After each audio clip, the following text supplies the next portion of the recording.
Happy New Year's, guys. 2023 is here, and Happy New Year's. Anyway, listen, here we go. We got the markets today. What happened?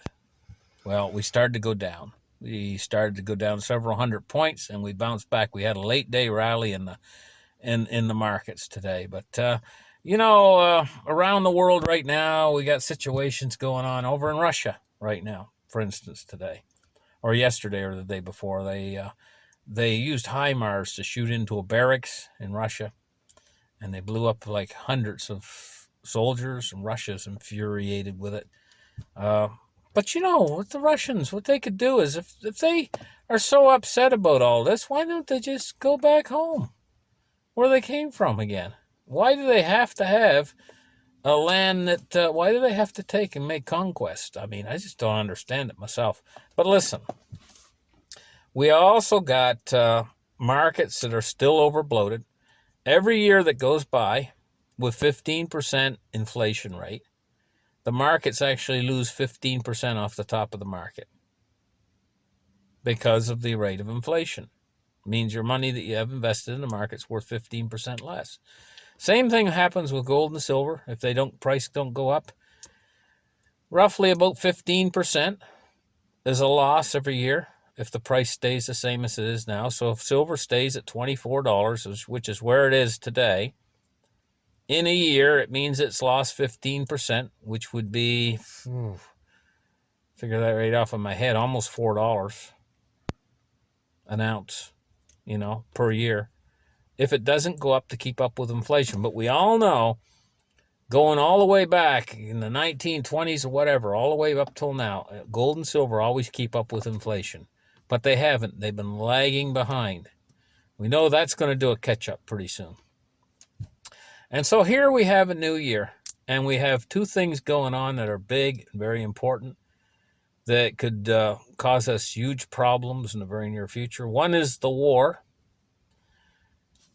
It's a very strange situation, because if Russia starts to win this war, what we're going to see happen is China is going to sit back and say, hey, why can't we have Taiwan?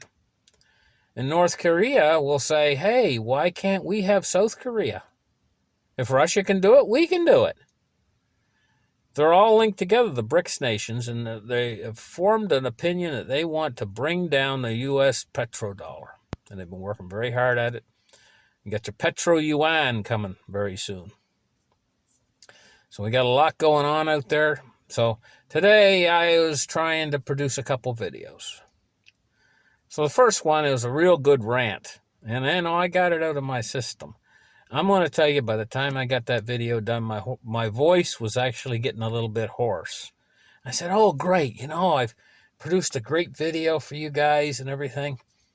And I enjoyed doing it, and I was getting ready to put it on the air. So I went to download it and I went to my camera, and I see my camera had turned off 2 minutes into the video. So I recorded like 33 minutes of just sitting there doing nothing for no reason. I was a little bit discouraged when that happened. So I tried again later in the afternoon to do my report for the day. And what happened, the camera did the same thing a second time. So here I am the third time today, and hopefully third time I'm having to do it on my phone.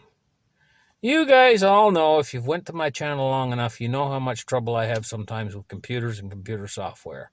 For what reason, I don't know. It just does that. But anyway, I try to get my show out every day, and regardless of the software issues. And so today was one of those days where it was a struggle to get my show on the air.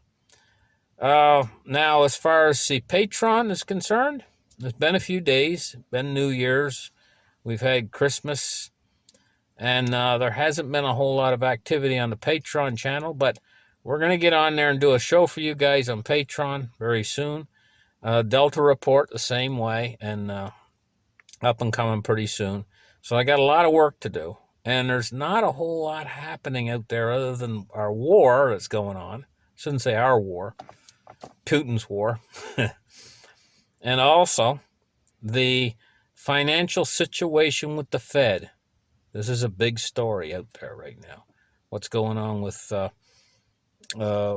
basically the Fed destroying the economy, trying to fix a little bit of inflation, which is stupidity incorporated.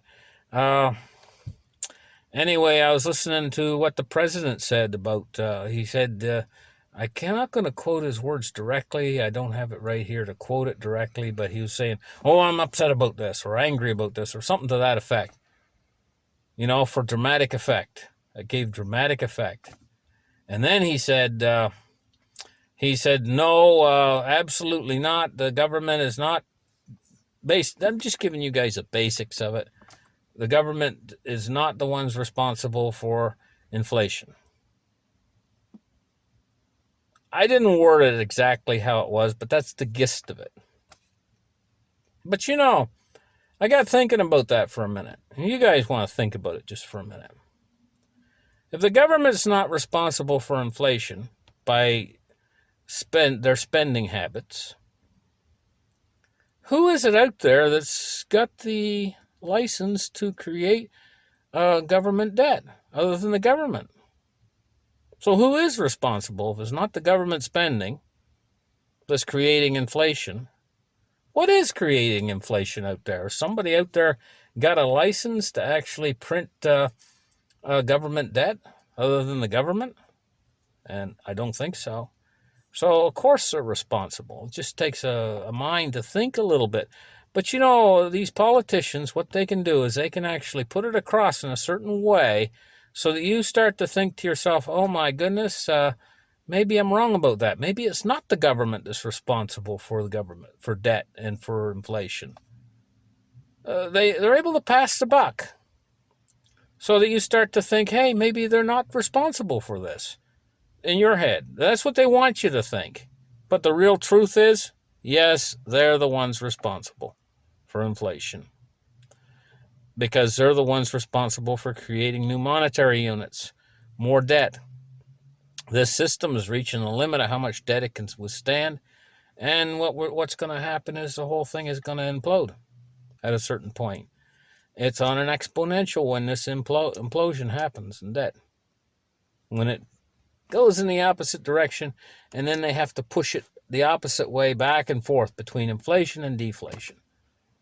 Ultimately, it ends in inflation. Okay, guys, thank you for listening to my show. Like and subscribe, and we'll catch you guys in the next episode. Bye-bye.